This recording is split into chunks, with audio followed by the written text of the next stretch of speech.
Hi, hi, hi. This is Kimberly and Miranda with Tipsy Mystics. It is the equinox and end times and 5:55 and who is it? Saturn and Jupiter?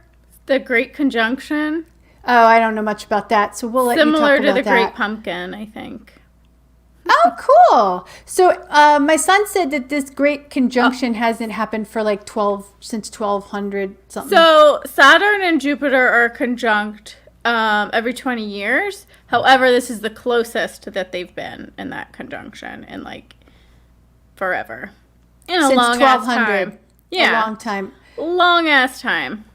All right. So what are you drinking? Also, wait, you missed the most important event. What? It's also my solar return today and my birthday tomorrow. I was going to mention your birthday tomorrow, but okay, solar what? My solar return. So the sun is conjunct. The transiting sun is conjunct my natal sun today. I have no idea what the hell you just said, but okay. So every year the sun is at the exact same spot it was when you were born, right? Once a year. That's your solar return. Sometimes it's your birthday, sometimes it's not. You know, we have a leap year this year, so it's a different day. But. Well, what are you drinking on that note? Because that needs a drink just to digest what the hell you just said. I'm having more Advent wine. It's a Cabernet.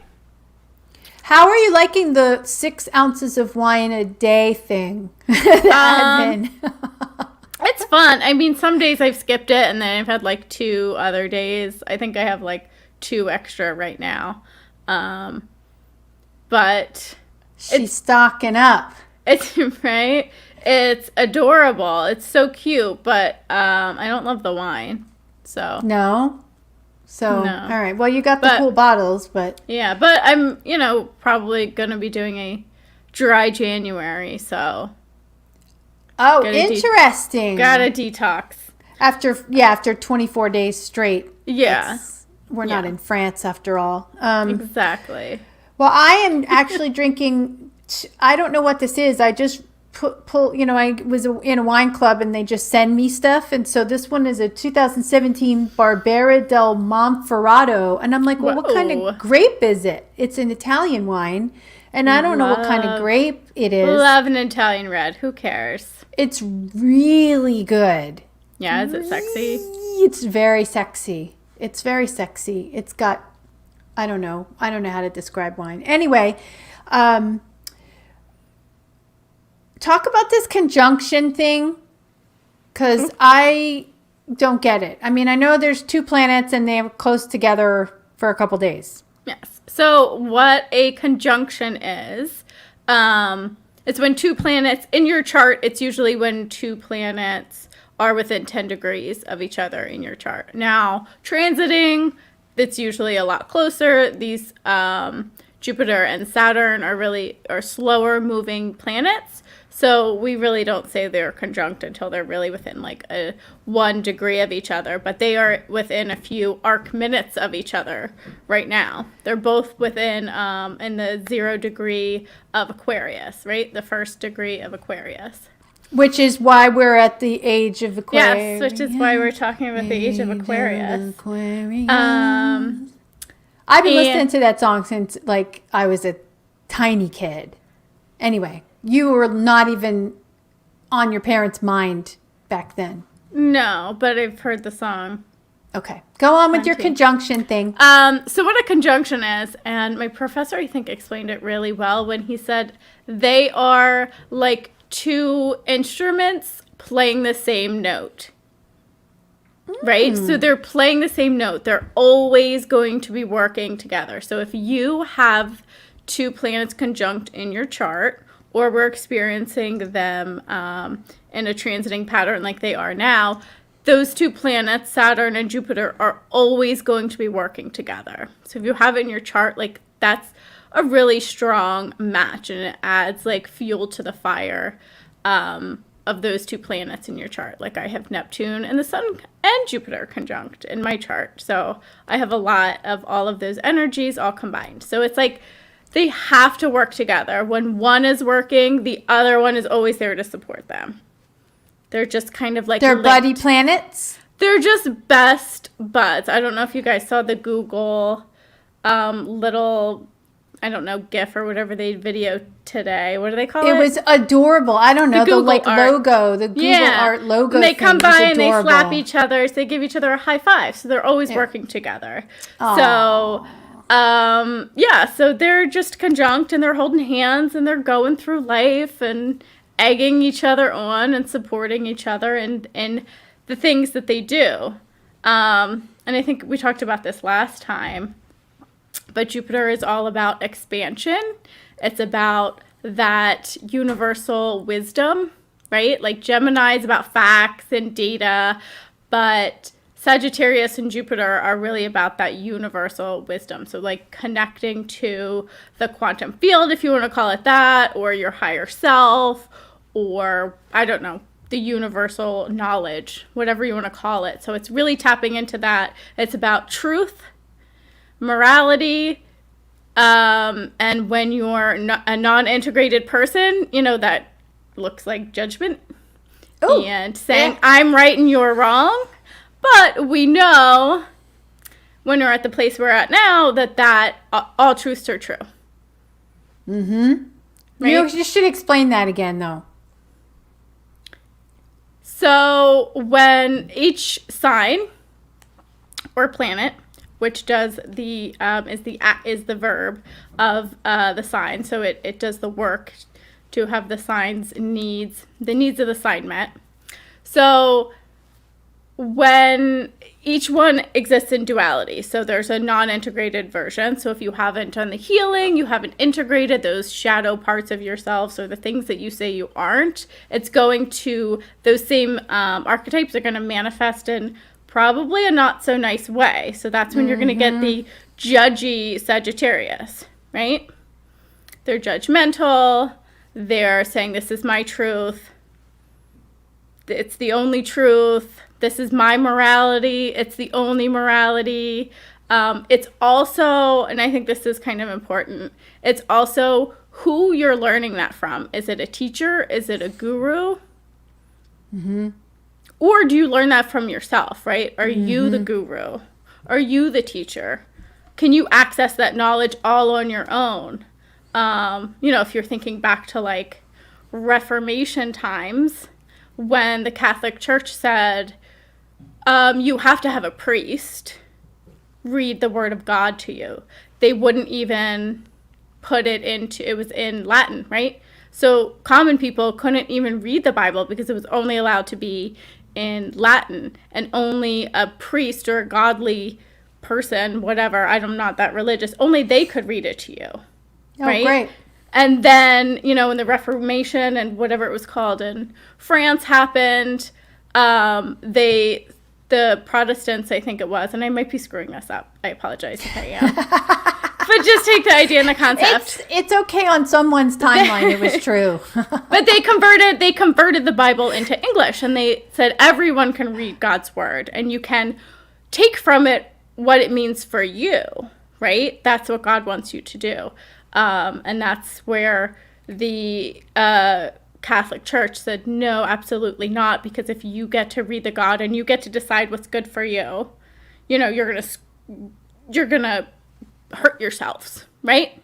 It's dangerous for you. It's dangerous to make decisions. Also dangerous for their power, but that whole dichotomy of who are you listening to, right? Where's the true wisdom? Where's the truth? Where's the morality? Who are you going to decide is right? Can you find that for yourself, or do you have to look towards somebody else?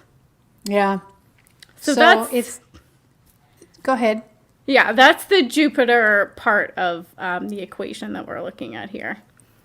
And Saturn's just badass, right? First of all, it's got rings. And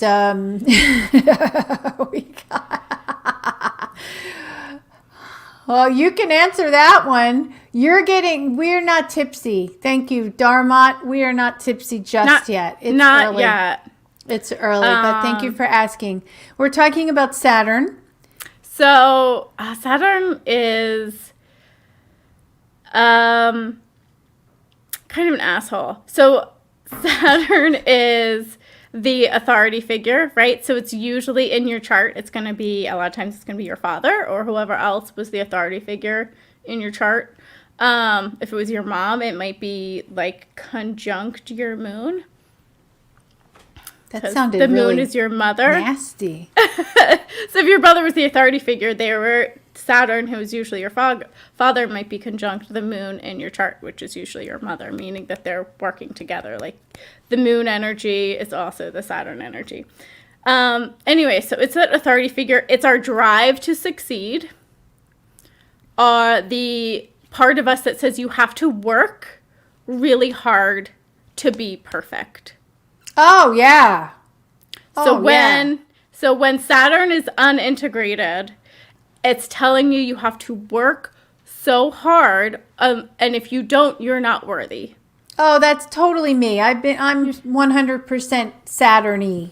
Yeah, you're not worthy of success. Oh, yeah. You're not worthy of being promoted or making money or being wealthy. So how does this happen to people? Is it where Saturn shows up in their chart? Well, how it happens is before you drop down into a body, you make a plan. What are these themes that I want to play out in my life? What sort of experiences do I want to have? They're going to be archetypally Saturn. But when we integrate Saturn, we learn that we are always perfect. And just the experience, the journey is exactly what it needs to be, right? And you can be, and that is successful, right? Instead of Just doing. being. Yeah. Just being is successful. Saturn's a yin sign. That's a being sign, right?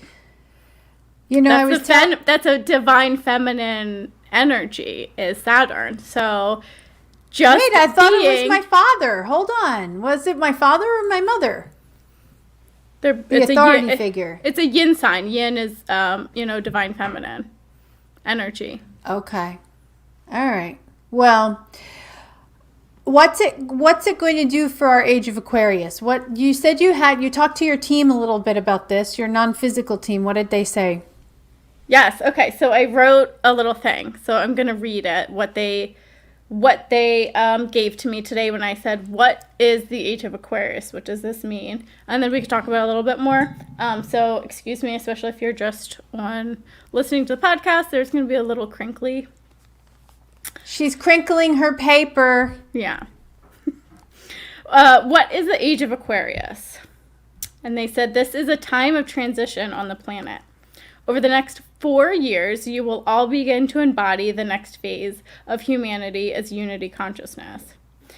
It is a window of opportunity for the collective to increase and broaden their awareness and then begin to bring that into form. To turn that awareness, that higher knowing, into a beautiful physical creation. As this higher knowing and understanding is awakened, and those who are in positions to shift the larger societal institutions, you will see those change as well. It always starts with an individual, and then it multiplies. The more you trust yourself and love every aspect of the you with your name, the more power you give to all other aspects of you. Oh. To feel and know their own safety, their own love, their own worthiness, and their own power. It's all connected. The more you can love the bad guys and know that they cannot hurt you, the more empowerment you send to that aspect of yourself. Empowerment, healing, transformation, and love in its highest form is the most viral and contagious compound in the universe. No one is immune, not even those of us in the non-physical. This is a lesson from your leaders and the media who have been teaching you this throughout the year. You are infecting people you don't even know with this virus of transformation. You are all powerful transmitters of light, and all you have to do is be you, your beautiful, authentic, highest self. Wow. Welcome in this new bird's eye view of your experiences, whether they be from your past or your present. Looking at them with new eyes will open up so many opportunities for more love, new choices, and a whole new way of being. We love you all and are sending cannons of confetti for your celebrations. Cannons of confetti. I love it when the non-physical gets all artistic like that. That's badass. They're cute. So, yeah, I love how they brought in COVID. A little bit, and a little bit of symbolism there, which is all it really is. I love how they're always talking about how what's happening now on the planet is really symbolic of like what they're trying to teach us. So there's always something you can learn more from what's happening to you. So like look at everything we're learning about this virus, about caring about each other, about transmitting a viral energy of love and light and transformation to somebody who you don't know, even if it's the leader of a country or the leader of a corporation or somebody who's really in the place to make change happen. You have to trust that they are there and there's nothing bad that somebody else could do to you, right? That could actually hurt you. And so if you know that as the all, then they can know that as the all. And almost all of these, bad guys are doing anything that they're doing out of fear. Mm-hmm. So if you feel safe, then they will feel more safe. When they have less fear, then they will be able to use their power in a positive manner to do that. So by you focusing on yourself and healing yourself and transforming yourself, it changes everything. Because we're all connected. That's totally badass. Right? All over the planet. All this. Every time now when you see these pictures that they put online of the virus, like spreading and catching it, like that, just think of that as love, right? Like little balls of light. Mm-hmm. Right? Well, it is all symbolic. And, when I tell that to people, I do get a lot of like pushback. They're like, people are dying. And then you understand exactly which level they're speaking from. Well, death is transformation. So when they say transformation, sometimes that's death. That's what the soul is choosing to transform out of the body. Oh, so we've got a little play on words there too with the transformation, because it's not just an awakening process, but it's also those people who are choosing to leave Earth. Absolutely. For a beautiful reason, right? Absolutely. In order to help the rest of the collective understand our contagiousness, basically, our connectivity. Absolutely. And so just to talk about this a little bit from an astrological perspective. So they said this is over the next 4 years. And that is because Pluto is still in Capricorn for another 4 years. So Pluto's the bad girl, right? Pluto's the bad girl, the bad guy. And it's also the planet of transformation and illumination, right? Where we see our shadow. Mm-hmm. And then we can heal it and we can transform it and we can move on. So Pluto's still back in Capricorn. But now we have Jupiter and Saturn who are in Aquarius. And Aquarius is a higher perspective.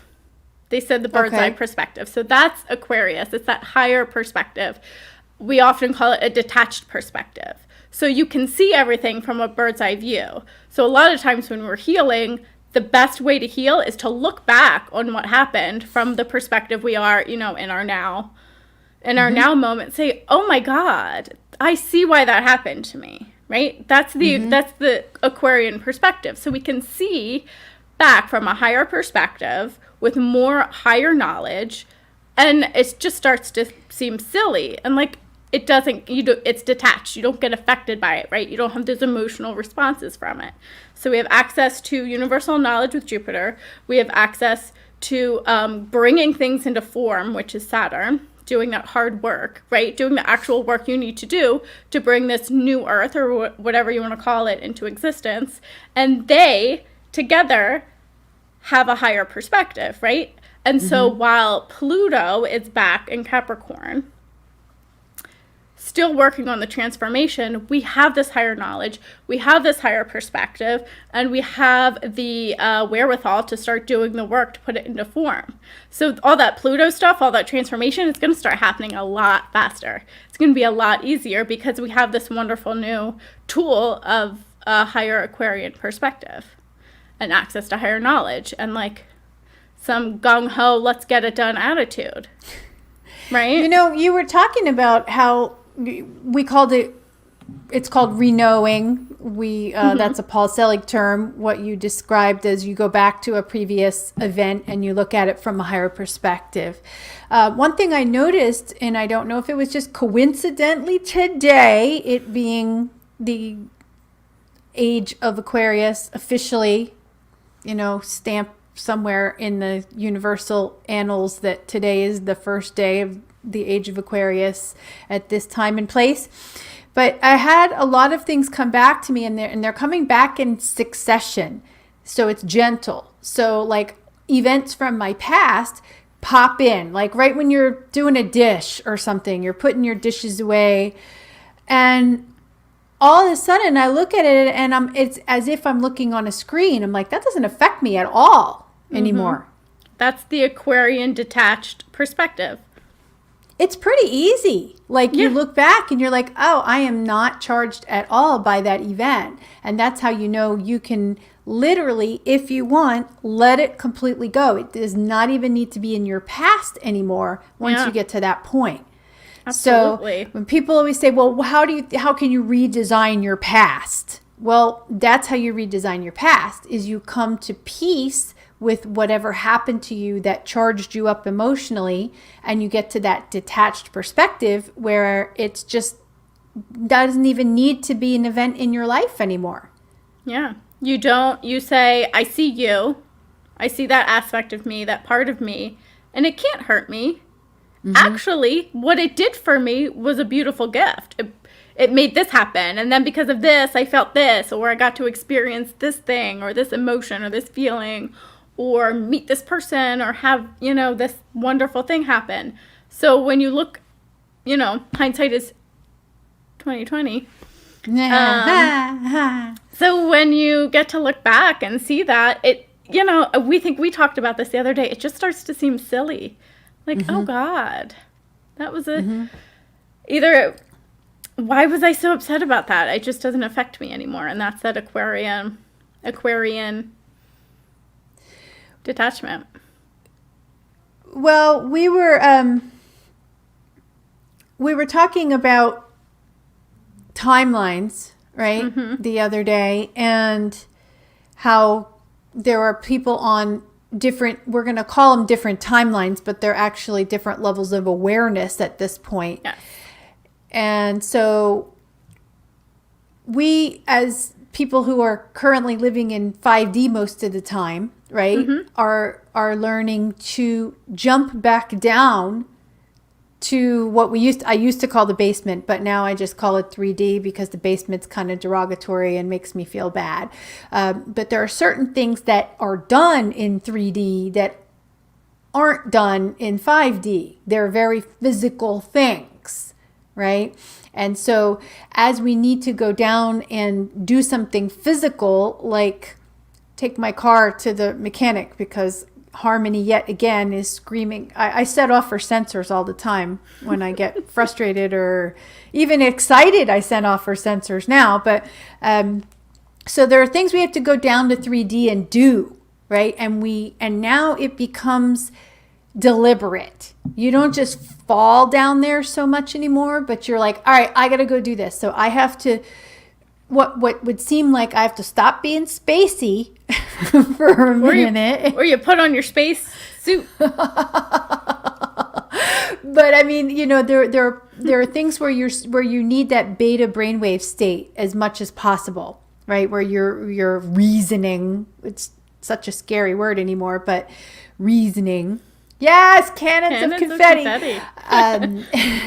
And then you jump back up to the 5D where it can be so much more, it's lighter. Like I can definitely feel my body literally is lighter. And I want to talk about risotto on that note because I did a big I did a big test with my risotto, because if you don't know, I'm terrified of rice because I was always told that it was a carb and it makes you fat, etc., etc. So I never ate risotto, even though I loved it. I cooked it last week. I ate it, and I'm like, this time, it's not going to change my weight at all, right? It's not going to change anything. And nothing happened. No food coma, none of the things that you were told would happen to you. So what happened was I redesigned my views of food. Just like you said a minute ago, I went up to a higher level and was like, these are just ideas.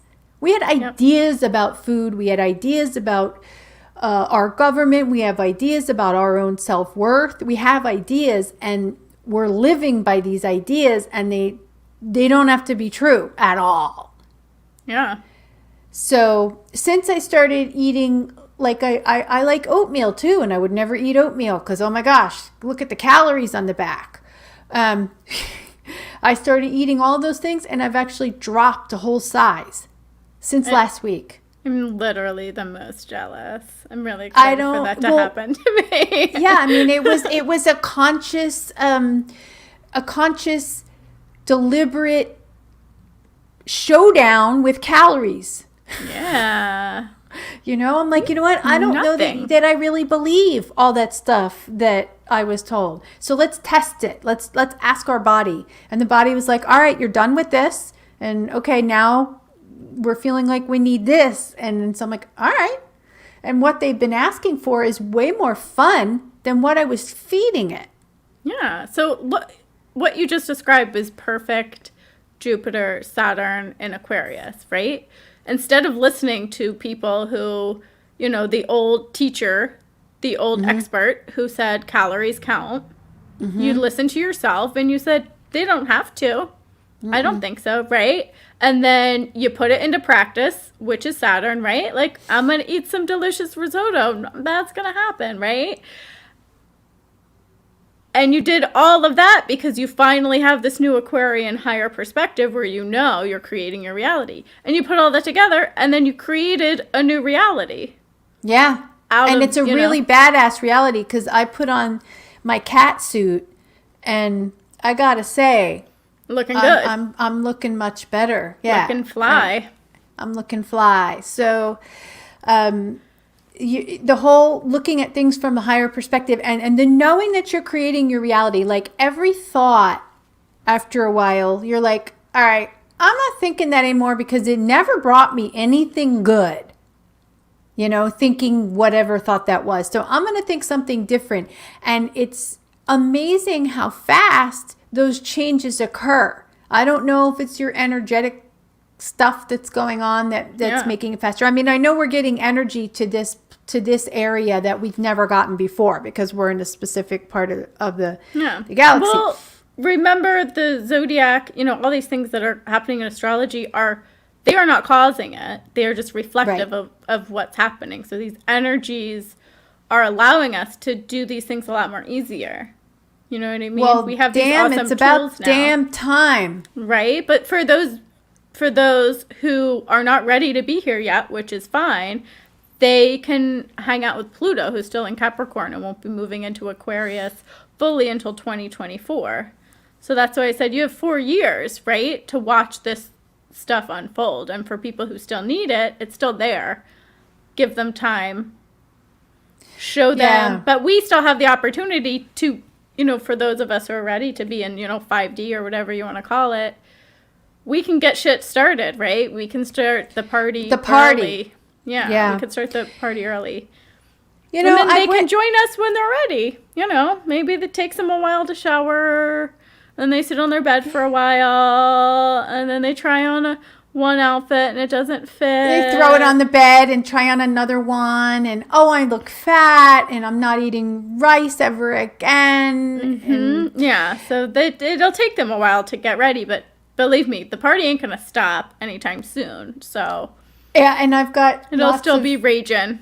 I've got lots of people in my head saying the party's already going, right? And so what is happening is that, they're partying already. It's just that we can't see it because we're focusing on a lower plane, right? So as you move up, then you start realizing that there's an awful lot of partying going on, which brings me to Ricky. I want to talk about Ricky. Oh my God, I haven't heard a Ricky story in a while. I know. So what's up? So for those of you who don't know, I live in Los Angeles. I walk down on Santa Monica Boulevard, and there were many, many homeless people there.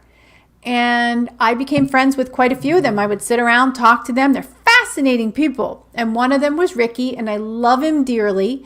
And now that I have moved up to this plane, I don't see Ricky anymore in my waking state. And I'm bummed. And I'm actually here saying I'm sorry that I don't see my homeless friends because I just love them. How will you know what's going on with him and Madonna's relationship? I know. Well, here's the thing. So Ricky, says that Madonna's going to come get him. And he's been such a fantastic guide for me because who am I to judge? I mean, we're living a bunch of different lives at the same time. So I am not one to sit there and say, Ricky, you're homeless, you don't have any teeth, and you don't have any shoes on, I mean, she's looking a little rough, worse for wear lately. Oh, yeah. I haven't seen her. But so maybe, I don't know. But so what happened is that when about a week ago, I was just in between sleep and wake, and I got to see Ricky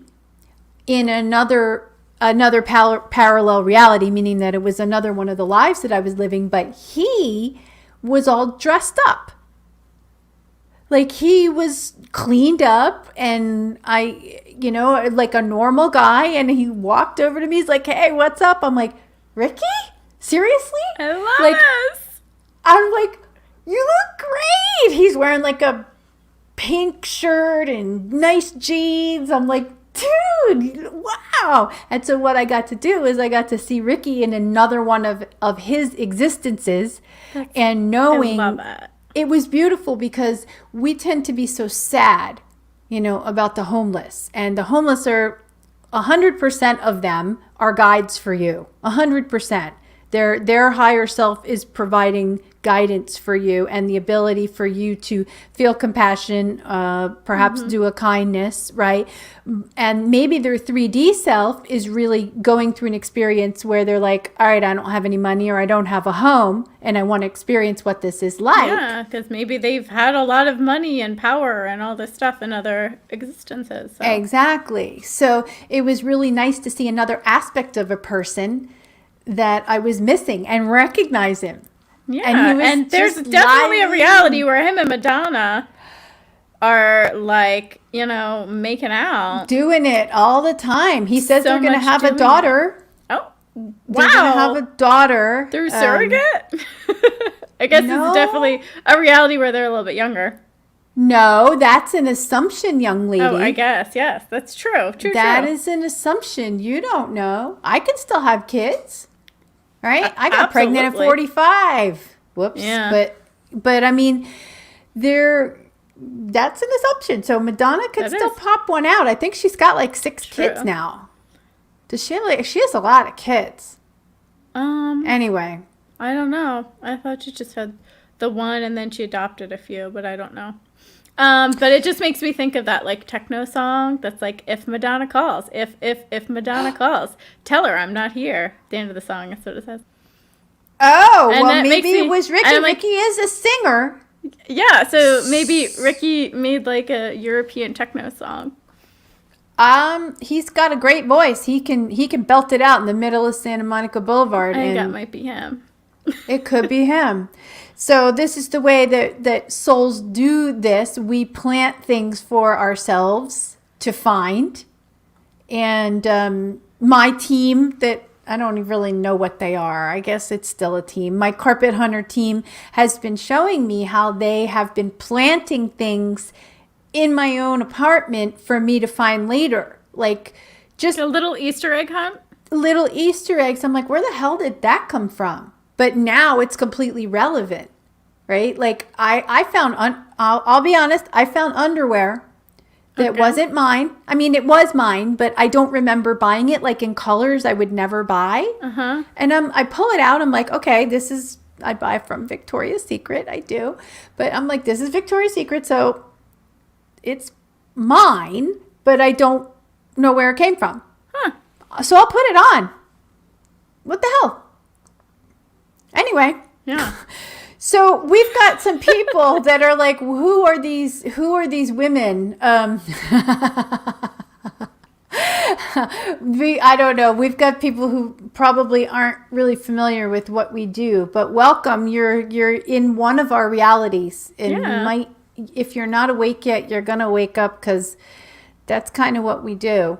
Yeah. I hope you're in the fun one. In the fun one. So I went to a party yesterday, and probably an illegal gathering, but it was at the park. That's fine. And we were hanging around lots of turtles that were doing a lot of humping. There's a lot of sex going on with the turtles in the pond. What kind of music were you guys playing? We were playing any music. They did it silently. And there were all these kids and mothers. I'm like, you don't know were the turtles making noises? Or they were quiet. Intercourse? They were having silent intercourse, but I have had turtles. I've known turtles my whole life, and all these kids are watching. I've seen them on videos, like in zoos, and they're noisy. Yes, the big ones are noisy, but these were just little boys. Guys, right? Okay. They are very noisy. So I was just thinking that was like your musical backdrop was just like a ton of turtles. Like a turtle orgy. There were a lot of turtles. To accompany your beautiful Sunday picnic. We had a frittata and lots of turtles. But I mean, the parents were showing the kids. I'm like, you kids have no idea what these turtles are doing. We're just going to leave that till you get to, grade 5 or something, or 7, or whenever they start with the animal sex. But it was a party with 6 women. I was one of the 6 women, and we were all talking about something, and one girl said something, and all of a sudden, out of my mouth came these words. Like, she was like, oh, I had to go look this up, and I had to do this, and I just flipped out. I'm like, what do you feel? What do you feel about it? Why are you always looking stuff up? And this girl's like, what the hell is this? And I'm like, what the hell is this? I'm like, all of a sudden, and it wasn't the eggnog. I didn't have that much. And it wasn't the turtles. It was just, so I got in the car on the way home, and I'm like, what the hell was that?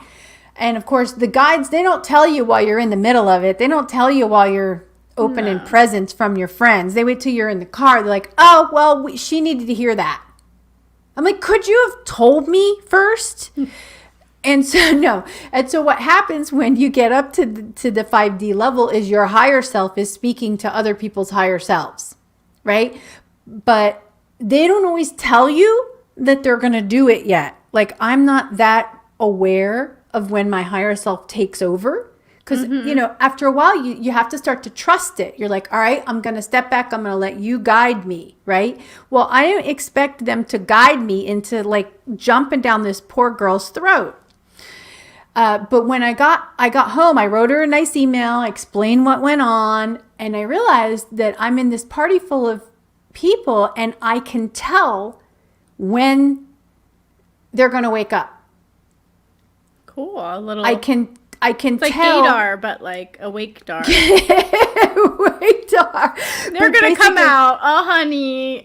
Yeah, but you can tell by the belief systems and what they're talking about and where their fears are, right? Yeah. And so this girl that I'm so sorry I did it. I love her dearly, but I realized that while we went through all of 2020 and all of these other people were building up their fears, I could catch it here, and I'm going to take this vitamin, and you're not supposed to do this, and all of that. This girl was getting rid of all her fears.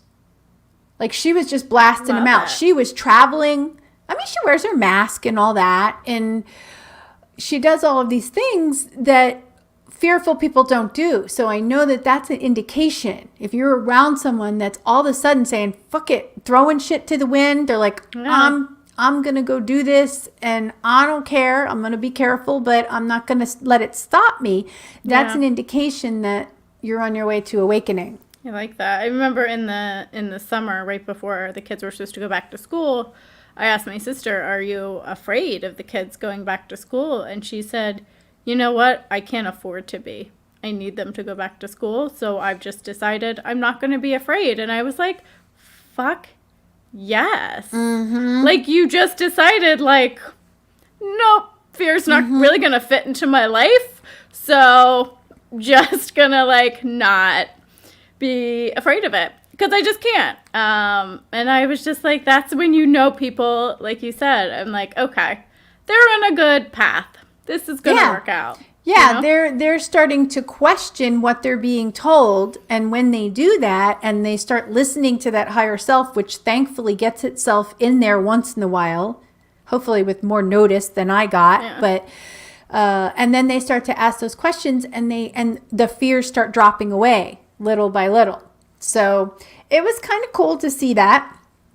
All right, so let's get into some weirder shit. Okay. We've got people talking about vaccines. California Republic. We are probably the absolute wrong people to talk about vaccines with because that doesn't fit into our belief systems at all. Get it? Don't get it. Whatever. I'm gonna stick something in my arm. Cool. I don't care. Ain't gonna hurt me. Can't hurt me. Exactly. I don't let a vaccine have power over me. I don't let a virus have power over me. Nothing has power over us. But I do honor and respect other people's fears and other people's sovereign decisions to do what they want with their body and in their reality.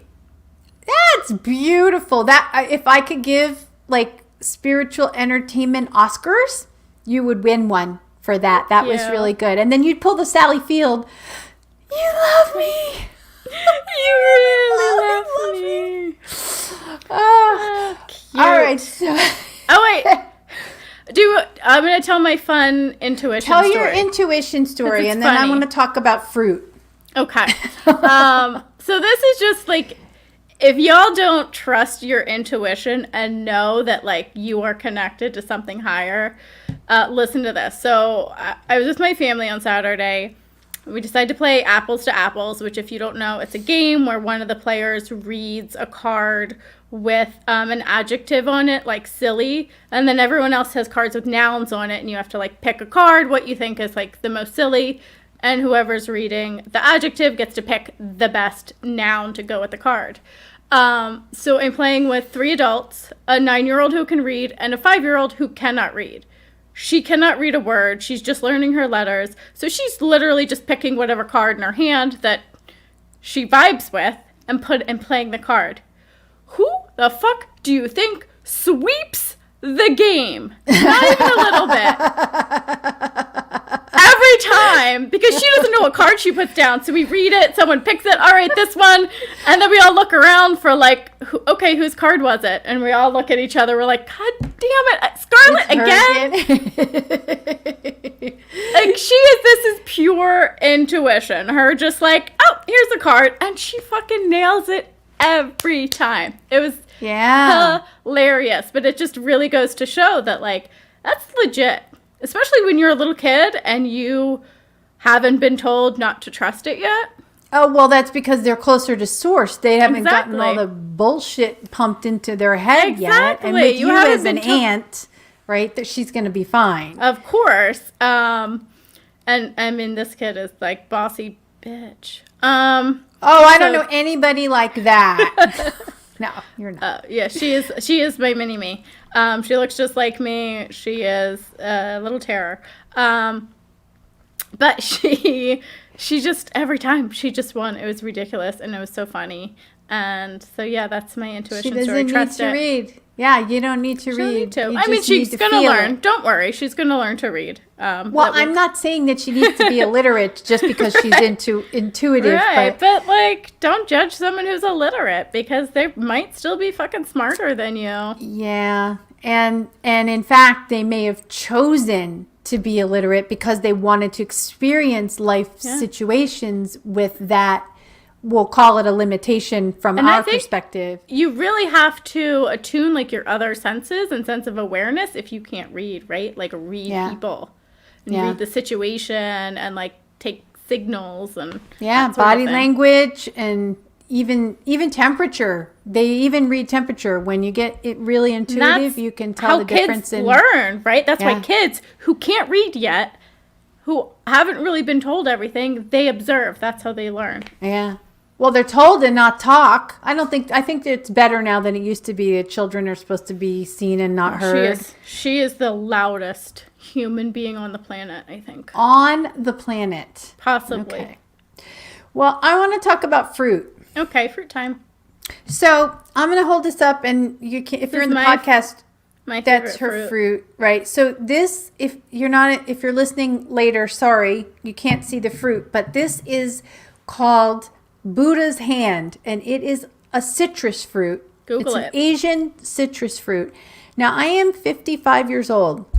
I have never seen this fruit before in my life, in this life that I'm focusing on right now.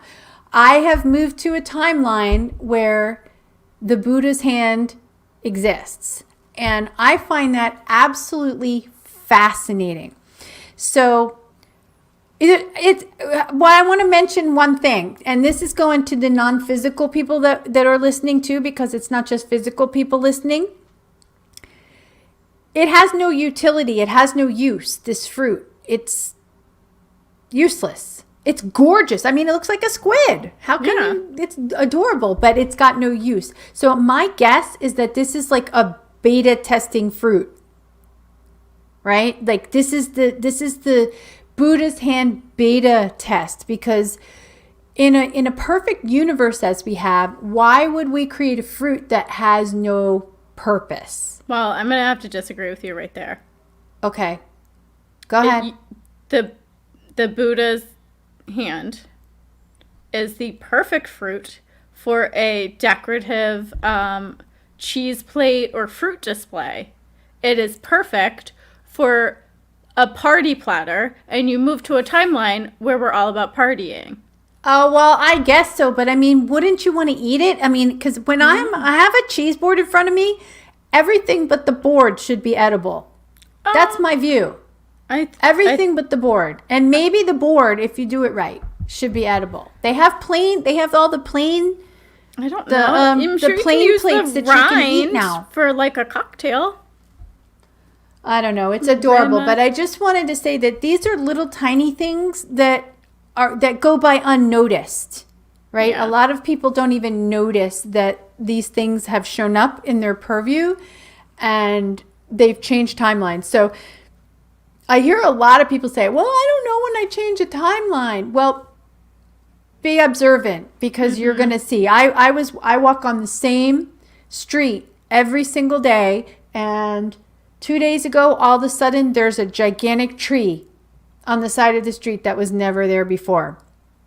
And I'm like, I do the double take. I'm like, what the hell are you doing here? I mean, it's not just planted. This is a established tree.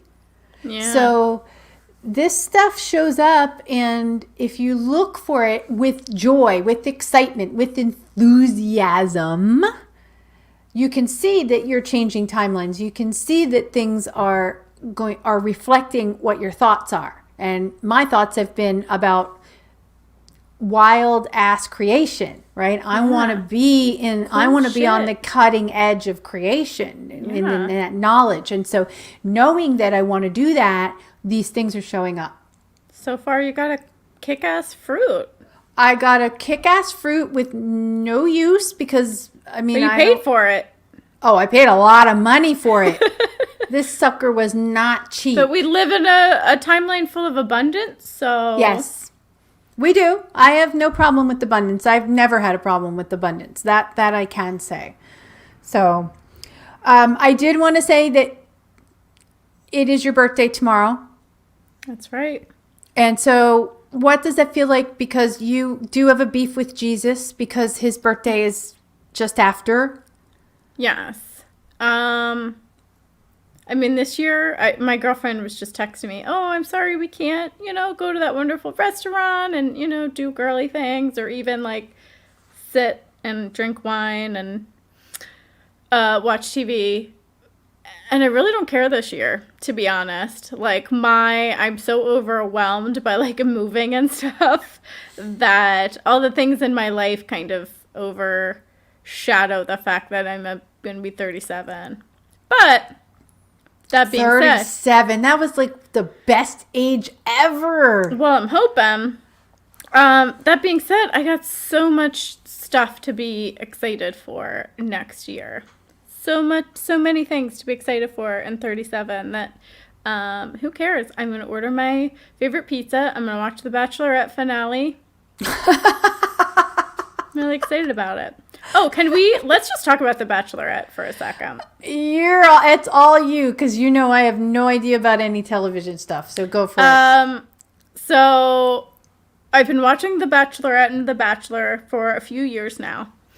And every year you kind of get like the same archetype people, right, who come in, who are the players, right? You get this guy who's going to, pull her too many times and be a dick, and people are going to fight and blah, blah, blah. And everything is really normally like super shallow relationships, right? Everything's about like the guys fighting and super shallow relationships. And the worst, they're like, oh, I really want you to open up, and it was really hard when I broke up with my last girlfriend.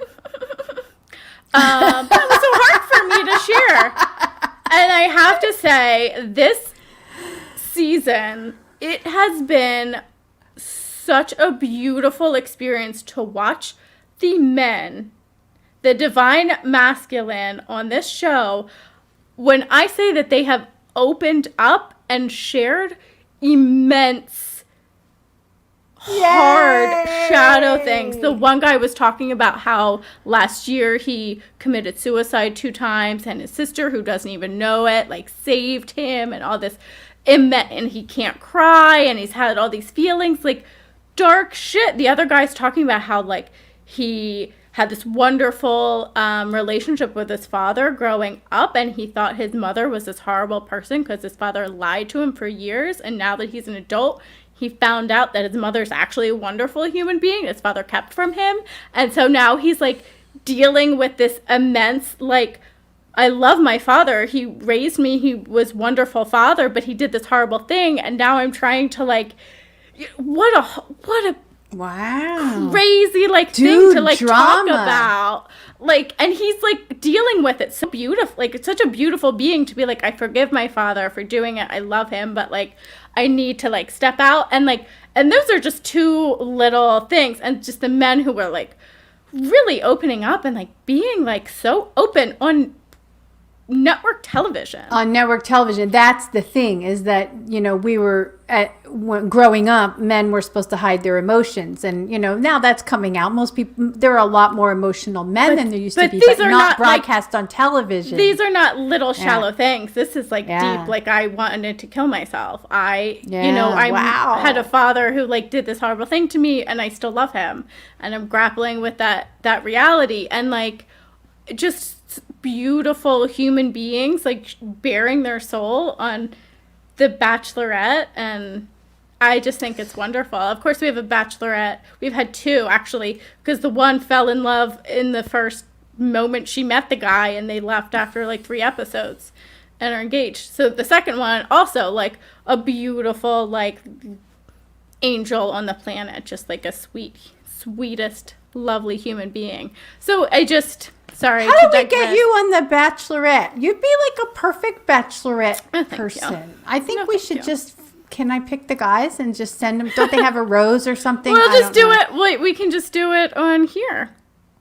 Oh, we could do a Miranda Bachelorette. Yeah, episode. You guys just if you're in the Philly area, you want to go on a date with me, I'll go on a date with you, and then I'll talk about our date on the podcast. Oh my God! Remember that she said this because I'm going to hold you up to that. We're going to do that. That's awesome. Right. I would recommend, guys, though, if you do want to go on a date with her, that you get your chart read first. Send her your birthday. And Ask your mom for your birth data, because I literally ask every guy on the first date. She's gonna do your chart before you go on the first date. So just prepare it, have it ready for her so that she can look it over. That's hysterical. Well, I have noticed, you were saying about the Bachelorette and the men, the divine masculine are finally coming out of the woodwork. Oh, right? First of all, let's just give them a round. Yes, a round of applause, because seriously, it's not been an easy road for men. No, I grew up without a father. My father died when I was 5 months old, so I never knew him.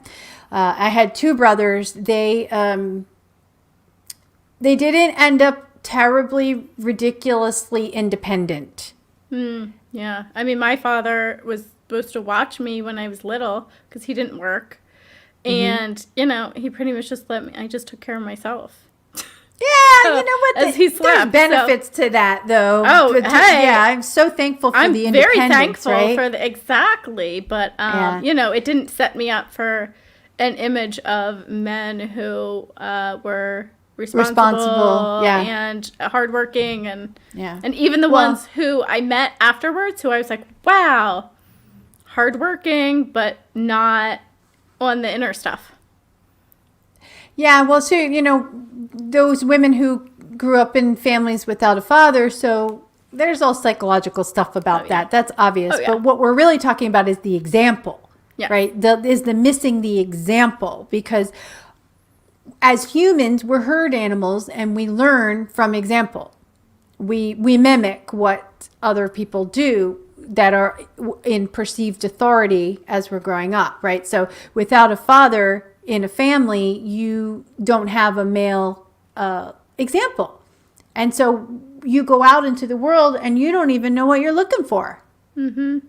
You don't even know what a healthy man looks like.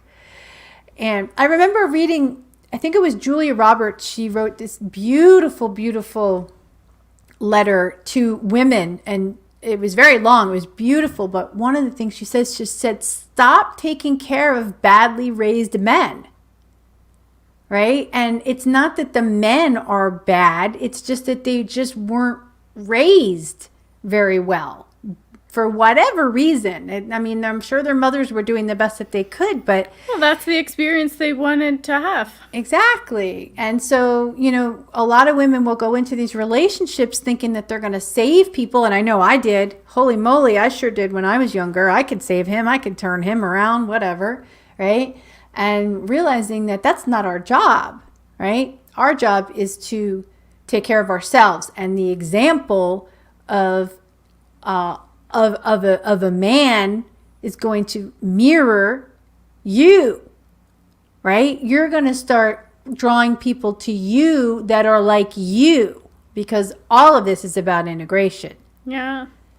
So when you do the work on yourself, you start bringing in people who have also done that work, because you're not going to put up with anybody who hasn't.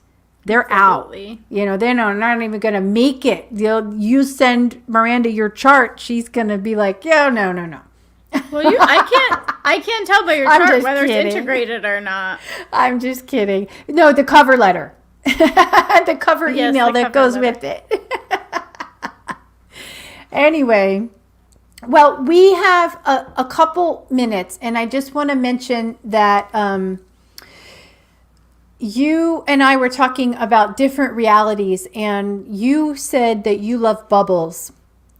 Yes.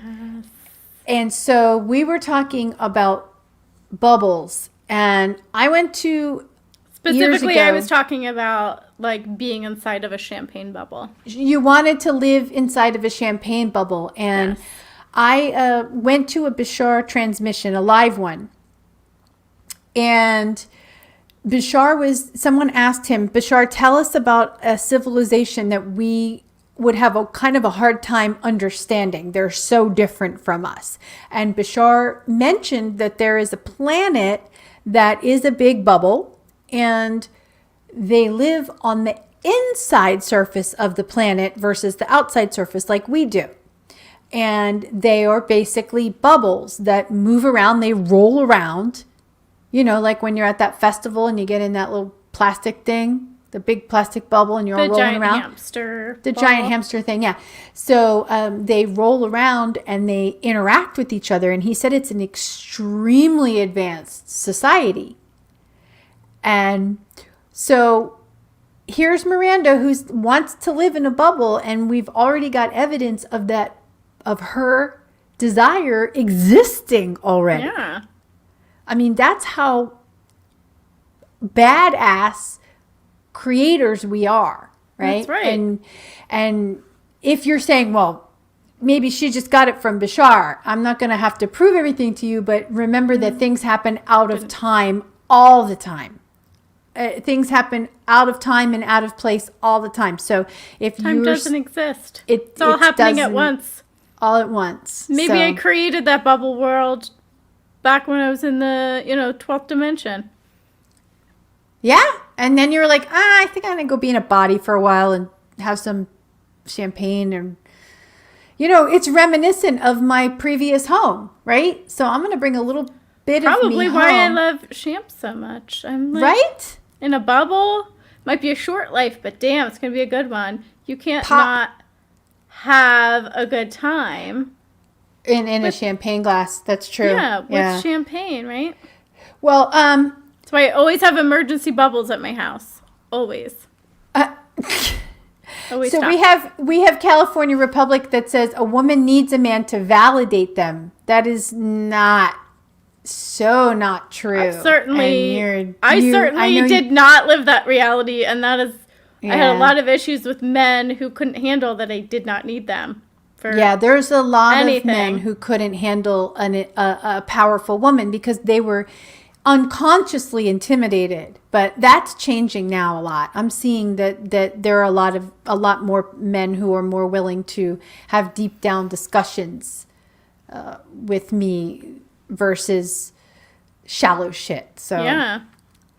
And without the bubbles, you don't necessarily need to be drunk anymore to do it. So, all right. Well, I think that we have started the Age of Aquarius here, and we are early as always here, Tipsy Mystic wise. Yeah. We know that time doesn't exist, and so we record this knowing that it could go in any number of places and inspire any number of people in any time. And whenever you decide to join the Age of Aquarius, this just might be the sign that you're there too.